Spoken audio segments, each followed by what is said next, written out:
the treasures in the National Archives, none is more requested than this photograph of Richard Nixon shaking hands at the White House with Elvis Presley, who had offered to help fight the war on drugs. Of course, 7 years later, it was a drug overdose that killed him. But today, on what would have been his 75th birthday, the king lives on. For Neil Karlinski, it's a sign of the times. They say imitation is the sincerest form of flattery.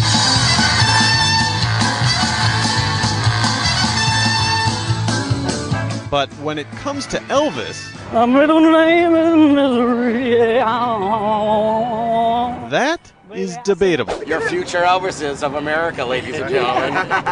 Elvis Presley may be the king of rock and roll, but Las Vegas is the city where Elvis, and they use that name somewhat loosely here, still rules.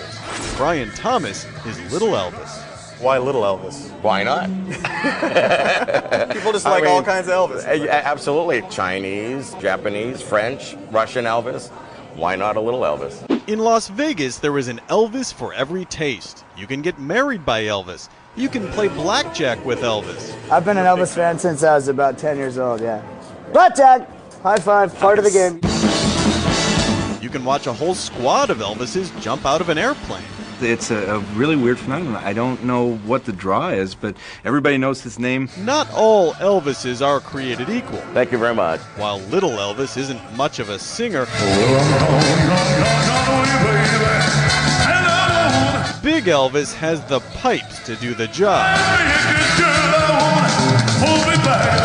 Though he says he's half the man he used to be. I was over 900 pounds. And what are you now? I'm about 420. I've lost over 500 pounds. No surprise he prefers the older, heavier version of Elvis to the young, svelte one. Viva Las Vegas! The Elvis favorite, Viva Las Vegas, is the closest thing to an explanation anyone can come up with for why this town has so many Elvi. Thank you very much. Elvi, of course, is the plural for Elvis. Viva Las Vegas!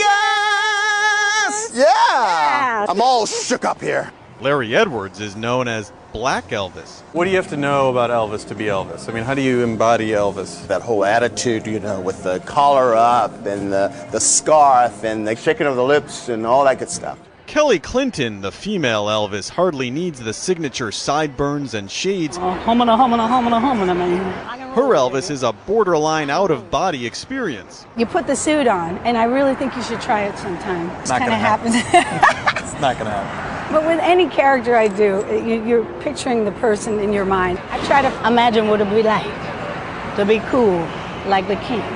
The closest thing to the real Elvis in this town doesn't look like Elvis at all. Jimmy Velvet is a bona fide friend of the king. Here he is in the 1950s with a young Elvis. Give us a sense of the real Elvis. He was a practical joker. He loved to have fun. He was a big kid and terribly generous to a fault. He was just brilliant. Of course, Elvis was something else which impersonators count on. He was distinctive. You don't have to be that good to be an Elvis impersonator. You can put on one of these jumpsuits and you're there. Are you personally obsessed with Elvis and the rest of your life? I'm obsessed with the paycheck. 75 years after his birth, more than 30 years after his death, even little kids still know the king. And while a lot of that has to do with his music, hey, a little less conversation, a little more action, please. It seems at least some of it has to do with these guys, too. I'm Neil Karlinski for Nightline in Las Vegas.